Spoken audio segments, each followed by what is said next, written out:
What's up, y'all? This is Brave, and I'm back for another review of Love and Hip Hop Miami. This is season 5, episode 7, and the episode is titled Purse Holders. Let's go ahead and get right into this review. So we start this off with Amara La Negra, y'all. I promise there is nothing exciting about her. But according to her, her life is just, all over the place because she's trying to balance being a mom as well as handling all of her businesses that she has. She has a podcast. I never knew that. She has a cosmetic line. Something else I did not know about her. But according to her, this is all too much for her. So she goes on to complain to her mother and whine about how she doesn't know what to do. All of this is too much. And on top of that, she doesn't want to add on to her mom's plate because her mom just had a health scare. And some type of way, we done jumped into a conversation about Safaree and how she likes him. However, according to her, she's taking a step back a little bit from the relationship, or should I say she's slowing things down in the relationship with Safaree. I'm going to assume it's because she heard that he don't want to have kids, or at least no more kids. Yeah, okay. So next thing you know, she mentions the fact that, she's going to go out at some point, because I guess she's been cooped up in the house with the kids and handling her responsibilities, that she's going to go out to Princess's poker night. Now, here's the thing. Von Shay is supposed to be coming to this poker night that Princess is throwing, and even though these girls were supposedly friends at some point, they're not really friends like that, okay? But let's call it a thing. Nobody on Miami is really friends like that. Y'all just be throwing these people into scenes together, and they don't really know each other. But nonetheless, according to Amara, she has avoided Von Shay since they dropped their GoFundMe, basically. And she already knew that it was going to go south. Because according to Amara, it sounds like Gunplay and Von Shay, they flaunt a very fancy, expensive lifestyle on social media. And for them to ask for money from, regular people is absolutely outrageous. However, Amara says she's going to go to this and she's going to invite Eliza. All right, cool, fine. So let's slide on over to Miami Tip in this yellow hair. Ma'am, get it together, because this ain't it. Now, here's the thing, y'all. She is celebrating her book release. Who knew that Miami Tip put out a book? Because I know for sure, I damn sure did not. So, on top of this, y'all, here comes Trina giving us her same old monologue that she keeps giving us. I've just been working so hard. I've been so booked and busy, but I decided to come out tonight to support Tip. I've been dropping verses for this album that I'm working on. Trina, shut up. Everything about Trina irks me at this point. Now, y'all, Tip decided to get on the microphone and say how, she has been stripping since she was 16 years old. I said, ma'am, that's a problem. Number one, you were underage. Number two, how old are you now? Because they keep saying that you're still stripping. So I'm just wondering, is this a 20-year career for you? And also, at what point is it going to end? Miami Tip, what else do you have going for yourself besides the strip club? Or is it that you are just so accustomed to that fast money? I'm just curious. Nonetheless, she has this conversation with Joy, and they, of course, talk about the whole situation that happened at Bobby's party. Now, keep in mind, Bobby ain't here because he out of town. But nonetheless, they talk about the fact that Zoe got into it with Joy, right? Now, Joy, she says that, she didn't like the mean girl comment. That was one thing. Then she's like, oh, well, I didn't like her attitude or whatever. She came over there with this attitude and she didn't even know that Trina was going through stuff. I said, hold up, swole up. That's not her responsibility to know what Trina is going through. And what's so annoying is that the way everybody coddles around Trina and they act like she's royalty, then you also have to coddle her is annoying because you're sitting up here talking about so Trina is going through real life situations. She's still not over the death of her niece and all of this stuff. And I'm just like, okay, and you don't know Zoe. You don't know what she's going through. So please stop. Because at the end of the day, and I'm not trying to be rude or funny, but like, yes, Trina may be taking the death of her niece hard. However, this is just Trina being herself at this point. Her niece's death have nothing to do with that nasty disposition that she walking around with. Because if we really want to be technical, Trina has had this attitude since we've seen her on Love and Hip Hop. So you're just justifying piss poor behavior because you also have it, Joy. And like she said, you guys, everything is motivated by protecting Trina. And I'm just still sitting here like, protecting her from what? You're acting like Trina is a child. Trina is a 40-plus-year-old woman. What are y'all protecting her from? Please make it make sense. So then we're going to switch gears and talk about how Eliza and Miami Tip got into it. Now, in this moment, Tip basically says that she was hurt by Eliza. Or should I say Satin? Because that's who she knew her as. She felt like when old girl got with Future, she switched up and she changed on him. Which could very well have been the truth. She could have very well been like, I'm leaving that whole stripper life alone. I done got scooped up by Future. Like, why would I go back to that? And that's absolutely fine. Like, she didn't have to leave y'all in the dust like that. However, people stop rocking with their friends in general, even though they dating a dusty ass nigga. But it's just because they got a nigga. They leave their friends in the dust. So, I don't know why you taking this so hard, girl. Because at the end of the day, it still doesn't justify you hopping on the internet, going so hard on this girl, and it sounded like it was in defense of Future. So make that make sense, girl. So then these two discuss how Miami Tip, as well as Eliza, they hit below the belt, they start mentioning the kids, and it got really nasty very quickly. And according to Tip, Eliza has a whole daughter that has a mugshot. Now, how old her daughter is, I have no idea. But again, why are you telling us this information? Like, I'm sorry, there has to be more to this story. Like, did you want to date her or what? Because it's not making sense to me, Miami Tip. But let's go ahead and move on, y'all. Now, we see Zoe, right? And she talking to this guy who's laid up on a couch or whatever. And I was like, okay, they real comfortable. Come to find out that is her man, her man, her man. And she's like, you know, I'm not homeless anymore because I just moved in with him. You know, this is my man, my man, my man. And I'm just like, well, didn't things change so swiftly? Because according to Zoe, you know, once he found out that she was living in her suite, you know, he decided that he was going to make sure they both had a place to stay.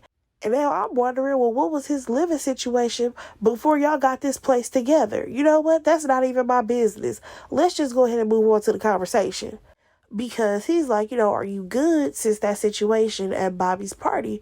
And she basically feel like she's justified in the way that she reacted. And she ain't got no regrets, baby. Because Joy shouldn't have came at her. Now, y'all, I can't even lie. When she called Joy a purse holder for Trina, I hollered, okay? Because that's legit what these people are around Trina, okay? They are there to hold her purse and, you know, as well as act as like guard dogs for her. It's very strange. And honestly, everything that this girl is saying in the moment in regards to Trina and, you know, her family is true. Because honestly, Bobby does the same thing that Joy does. But nonetheless, Super Cindy, I guess, has asked her to be a part of this project. The females don't compete, queens don't compete, whatever. And here's the thing, sweetheart. That ain't about to happen, okay? And it don't seem like you even want to be a part of the project because Trina will be there. So her man actually tells her to go ahead and talk to Super Cindy and, see basically where she's at with this, because it would be a good look for you to be on this project, especially considering Trina is a Miami legend, okay? And she's like, I'm going to talk to her, but if things go sour, I'm blaming it on you. Now, speaking of Cindy, we actually see her meet up with Trina. Now, Cindy is stressed out about this project or whatever, this Queens Don't Compete album. And according to her, she actually has some new up-and-coming artists that we have heard of on this project. Now, y'all let me know if it's dropped or not. But she mentioned, who was it? Flo Milli, Maya the Don. And I feel like she mentioned somebody else. I just can't remember what name it was. But, I've heard of these girls. So, I'm just like, okay, where the project? Where can we hear the music? Because I ain't heard nothing. Y'all talking about, oh yeah, it'll be great for the summer. Baby, summer has come and gone. Where is the music, Cindy? So, Cindy brings up the cipher, right? And she's like, I don't know what was going on that day, but I really didn't want you to meet Zoe because she's very talented. This girl, she sings, she raps. And yeah, I don't know what was going on that day.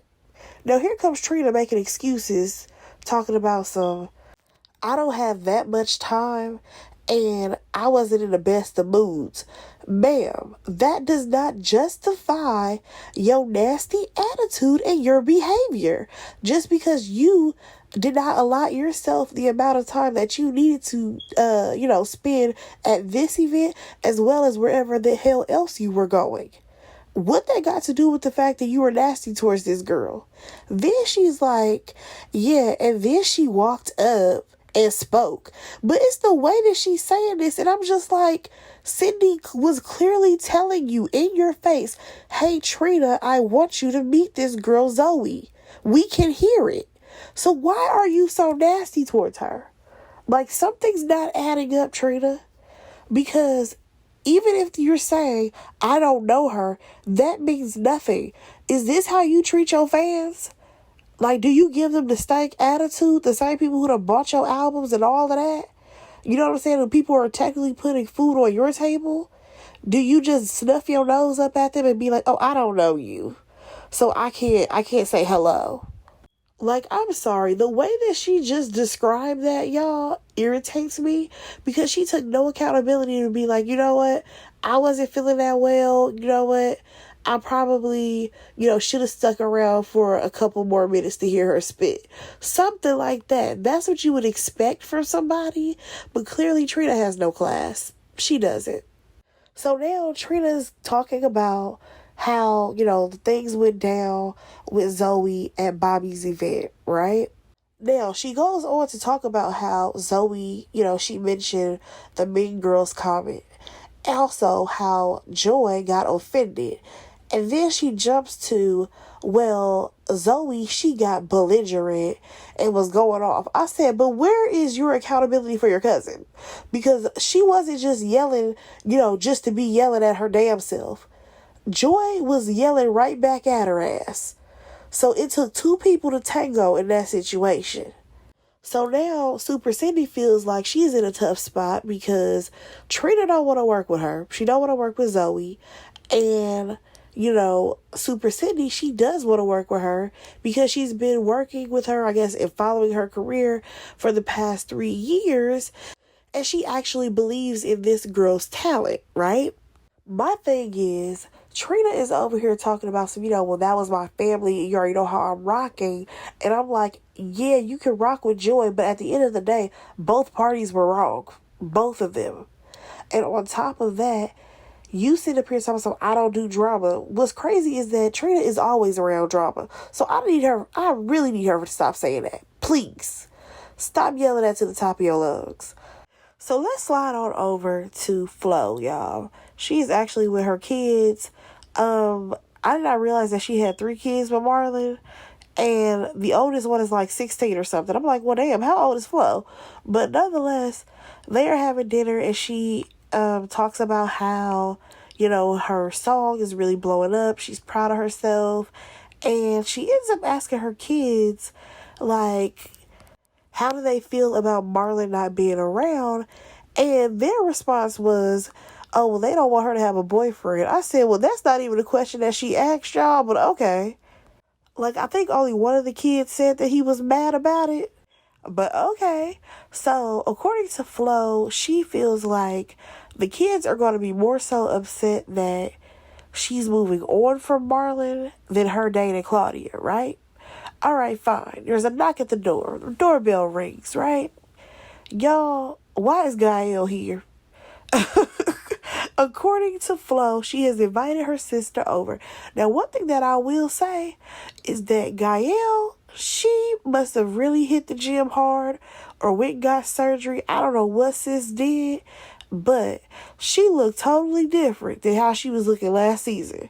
You look good, girl.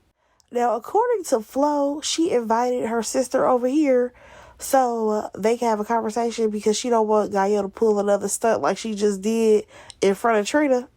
So now we got to have a conversation about that because here goes Gael. She's like, yeah, I need some peace of mind. We need some peace in this. And Florence is like, here's the thing, girl. You have been in the mix for a while. You were in the mix with old girl that Marlon cheated with. He cheated on me with you. And then you put that stunt in front of Trina. Like, in this moment, I will say I love the fact that Florence is standing her ground against her sister because Gael is trying to just brush everything under the rug and then move forward. No, sweetheart, you are getting your karma, and at the end of the day, you cannot sit up here and try to blame your sister for everything, as far as your life going bad, because that ain't got nothing to do with her. And what's crazy is that Gael can't even apologize for the roles that she has played in destroying her sister's life as well as her marriage. And I'm just like, Gael, your little sad sorry was not a real apology.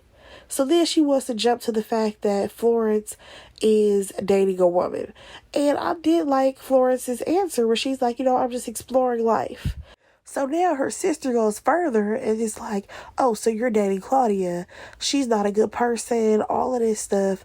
And according to Gael, she feels like Claudia isn't a good person because she's basically a clout chaser, and she's only around because my sister has a song with Trina. And I'm like, well, shit, she was around before the song with Trina even popped off. So I'm not sure how true that is, girl. But nonetheless, we shall see if Florence and Claudia are together by the end of the season. Y'all, let's slide on over to Princess because it's time for her little poker party. And here's my thing. Miami is really trying hard. I mean, really trying to have their most random cast members get together and pretend like they are friends. This is a random group of women here. Like, this group of women right here is giving women who dated trash-ass men and now they stuck with the kids. That's what it's giving. Because the first person to arrive is a Marla Negra. And she over here talking about some, oh, this is my first time going out since having the twins or whatever. And then she questions Prinky on what's going on with her and Ray J. Girl, they back together like they keep doing. Next person to arrive is Von Shay. Now, we see Von Shay, and she talks about how, she's so stressed out because she's about to graduate. She's writing her dissertation. And at the same time, she's having to raise her daughter by herself because Richard doesn't help. He doesn't do anything. And here's my thing. I'm just like, it's crazy how you have turned and said that he don't do nothing. Because previously, it was like, oh, Richard, he's so great. He does this, that, another. Like, I feel like something went down between them and their relationship was already turning sour before we got to the things that was happening, a couple of weeks ago. Now, here's the thing when it comes to Von Shay. She feels like Amara abandoned her when she needed her the most, considering she had a baby. Her baby had a lot of medical issues happening, and her friends were not in her corner. And I can absolutely understand where she's coming from, because not only is she going through postpartum. You have to deal with being a new mom. The girl's only, 24, 25 years old. And your baby has a lot of medical issues, which means that you're going in and out of the hospital. You know what I'm saying? Like, that's a lot to deal with. And you have nobody that you can lean on that you consider, your friend. Now, let's move on from them because Shay arrives, Eliza gets there, and randomly Suki. And I'm just like, this is a random group of women who, I promise y'all, I'm just sitting here like, these girls are not friends. Not a dare one. So here's the thing. When Eliza gets there, I feel like Amara, she was like being extra as hell. Like, oh my gosh, this is my girl. She's a realtor. She's helping me see properties, all of this stuff. But it's all in the way she's saying it, right? So here comes Vanshay. Vanshay got an attitude because she's like, girl, who is she? Number one. You out here trying to make new friends when you can't even fix your regular friendships. And I was like, Vanshay, that's because she not your friend, girl. I need you to let that go. Amara ain't your friend.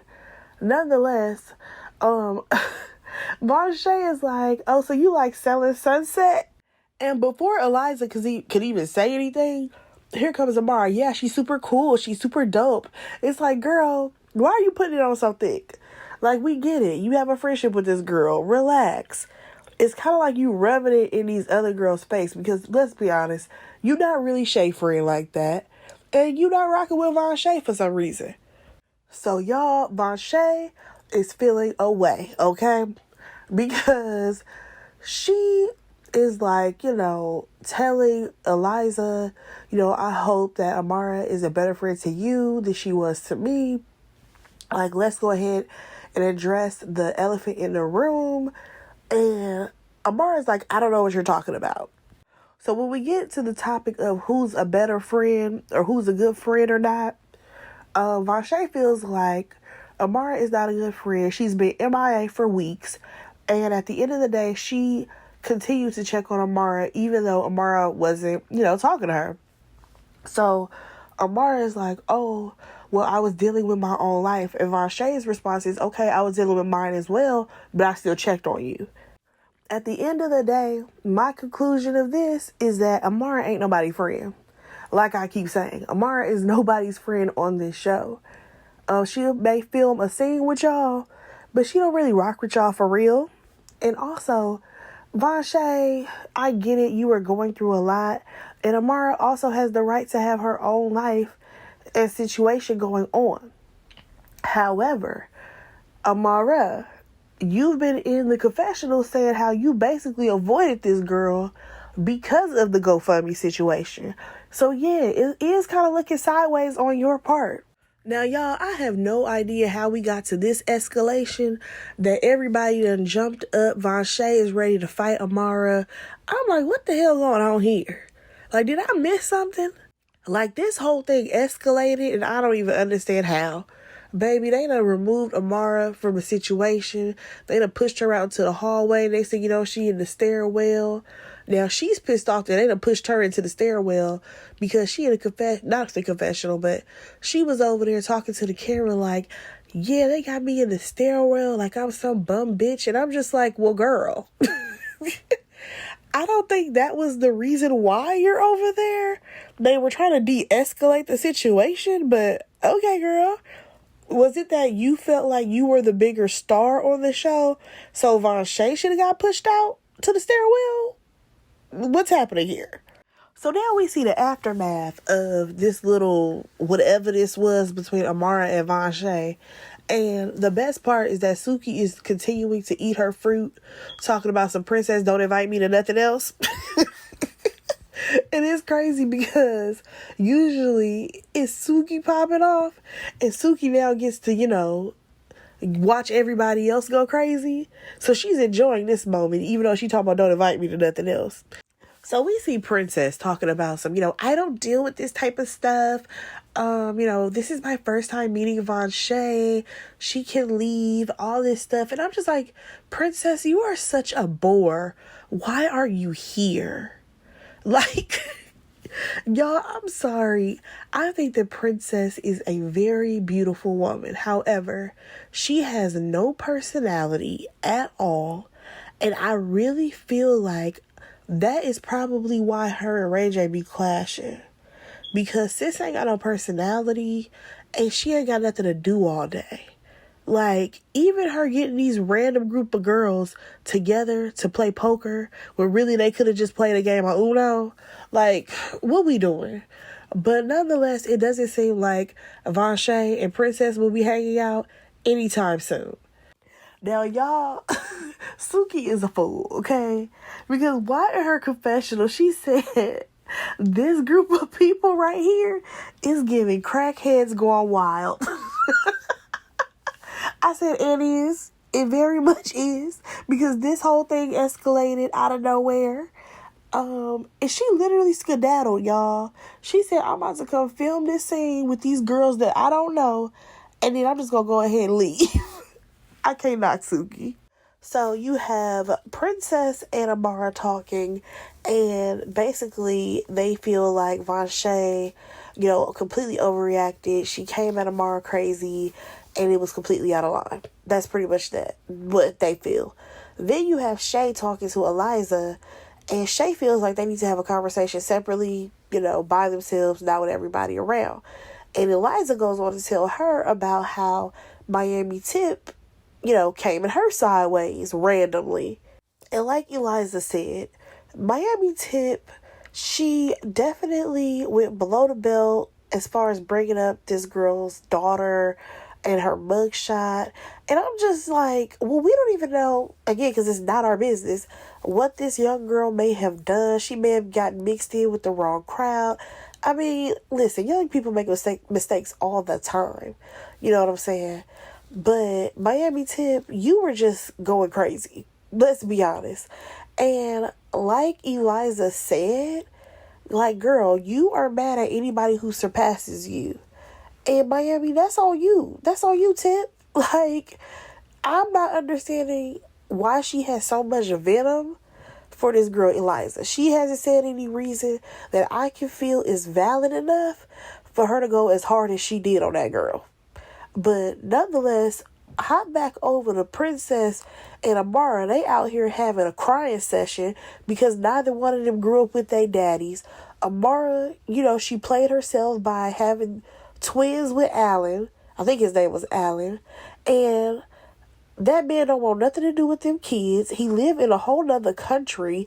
And at the end of the day, them little girls look exactly like him. So she got to see his face every time she look at her kids. That sounds terrible. And honestly, you guys, this may sound messed up, but I can't exactly feel sorry for Amara because I'm just like, well, girl, I'm not even understanding how you thought this was going to work at all when that man was not trying to make any efforts to move to the U.S. He already had his life established in the DR. So y'all wasn't going to be no perfect happy family to begin with. But I guess, girl, like, you are in a terrible situation, and hopefully you can get some balance in your life and some happiness and just let go of this idea that, the man who you thought you were in love with, he's just not the guy that you thought he was. He's not the stand-up guy who's going to raise these kids. Hell, most of these men on reality TV or just men in general don't want to be stand-up guys, but that's a whole other conversation for another day. So let's slide on over to Eliza. So she gives us a little bit more information about her life. She does have her older daughter, Shamaya, I believe that's her name. And we learned that she had her when she was 19 years old. Her daughter is like 20 years old now. And her daughter actually does not live with her. She said that, she hasn't seen her, I think she said like 6 weeks. So this is their first time catching up, right? And I'm just like, okay, your daughter is 20 years old. Unless she is living on campus or something, what's happening that she ain't living with you? Oh, baby, we find out. So basically, this girl has a boyfriend. Her mother does not approve of this boy, or should I say man, and they had constant fights. Not her, the boyfriend. I mean, as far as the mom and daughter. They're having constant fights. They're getting into it. And she had to kick her daughter out. Now, you guys, I absolutely hate the fact that she had to kick her daughter out. But I also understand as a parent, my child is not about to play in my face. So we learned that this little boyfriend that this girl has, he was out here stealing, what was it? Some type of piece of a car. I can't even think of what it was called. Something converter. And they out here stealing these pieces of the car. And she happened to be with him one time. And that's when they got caught. And that is why this girl went to jail. Y'all, the girls have got to do better, okay? The young girls have got to do better. Don't be letting these guys get y'all caught up in some foolishness. And this girl, she over here talking about some, he's been there for me after I got kicked out. He listens to me. Not everyone listens to me. And according to her, her mom basically did not, raise her 24/7, okay? At some point, I guess she probably had to live somewhere else or whatever was going on back in the day. Hell, I don't know what was going on. But according to this little girl, I don't want to call her a little girl. According to this young lady, she would come by her mom's house or whatever. And the problem was that her mom would leave, right? So Eliza goes on to explain, well, the reason why I would leave is because I had to go work. So that way I can provide for you. Now, this young woman is saying, well, we didn't spend any time together. Y'all, can we be completely honest? I don't know if people gonna hate me for this or what, but I just feel like for some reason now, everybody swear they really wanted to spend so much quality time with their mamas and their daddies. And I'm just like, really? Because I remember being a teenager and I absolutely loved my mom, especially. And like we would hang out, do stuff or whatever. But most of the time, I did not want to be in my mama's face. I wanted to go hang out with my friends. I wanted to go, do all types of different activities. But it was not always up under my mom. Maybe it's different for me because I've always had my mom in my corner. So I may view this a little bit differently. But nonetheless, another thing that I've noticed is that more people nowadays are saying how, they wanted to spend more time with their parents or whatever. And their parents' response is always, well, I'm sorry, but I had to work. And for these kids, they're like, well, that doesn't justify why you were MIA. But I'm like, it kind of does. Especially depending on what type of job your parent has. Like some people have the standard 9 to 5, which sort of kind of aligns with a school schedule. However, you have some people who work midday shifts, people who work in multiple jobs. You know what I'm saying? No offense, but at some point, Eliza was a stripper. Eliza's trying to work whenever there's good nights. You know what I'm saying? So she's going to be going at nighttime. Big nights maybe on the weekend. She's going on a weekend, or maybe, I don't know, Tuesday through Thursday. Whatever the hot nights are at the club, she gonna go work those nights. You know what I'm saying?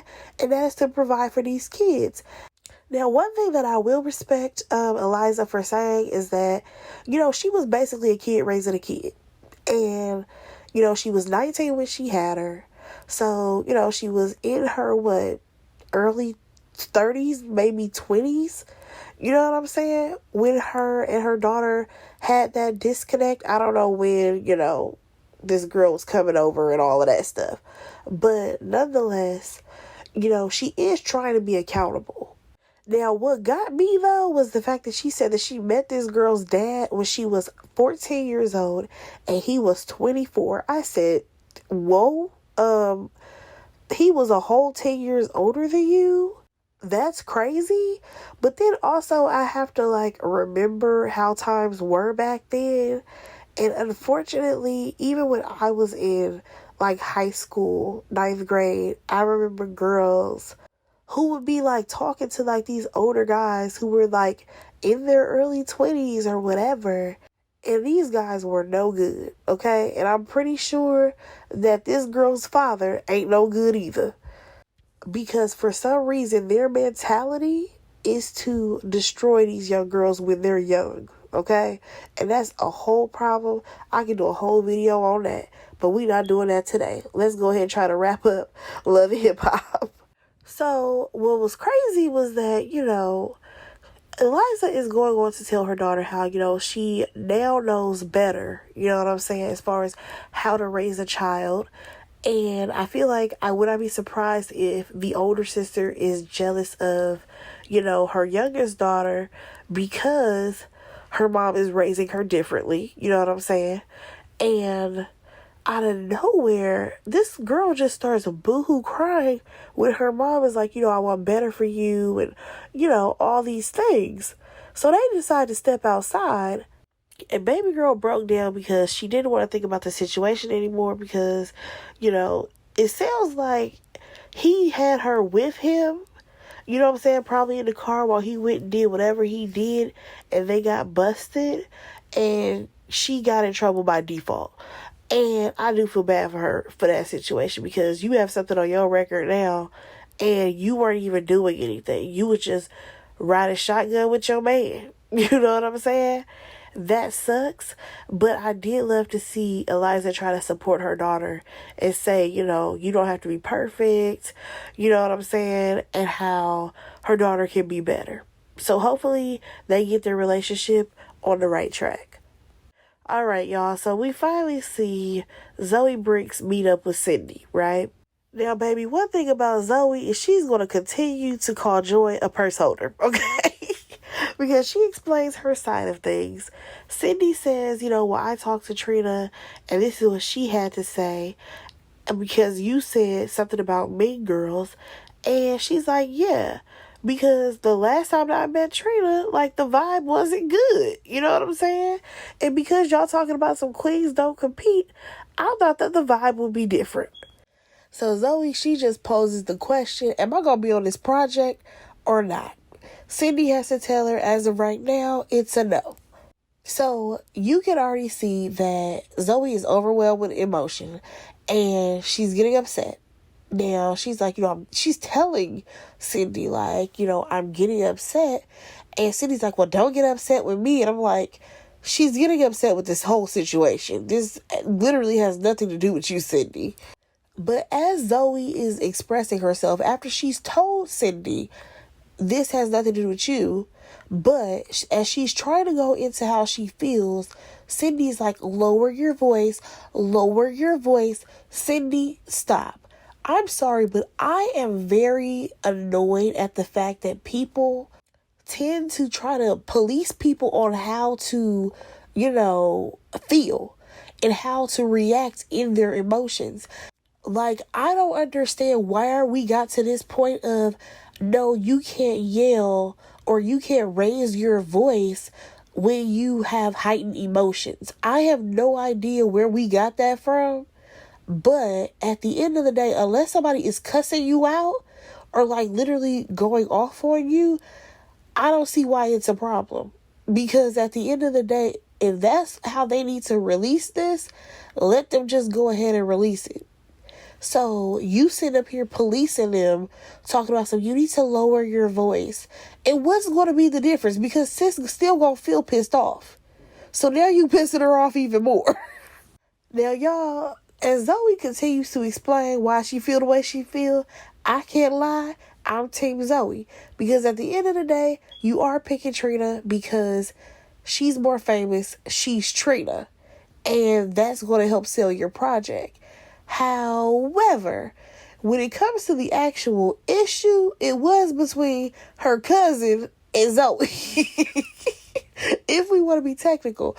But at the same time, Cindy has to protect her brand as well as get this project moving forward. And if Trina is the heavyweight name, she has to go with that. Baby, it got real heated, okay? We done seen Zoe to take her ass all the way to the elevator. Tears are coming down. She feels like Trina should have been more empowering since you talking about queen this, queen that. And at the end of the day, if I was Nicki Minaj, Joy would have never parted her lips and said anything to me. And I was just like, well, she ain't told not a lie yet. But y'all, that was the episode. Are y'all team Trina and Joy or team Zoe? What do y'all think about Eliza on the show? What do y'all think about Amara versus Vanshay? Yeah, let me know what y'all thought about this episode. Go ahead and like, comment, and subscribe to my channel, and I will talk to y'all in my next review. Bye, guys.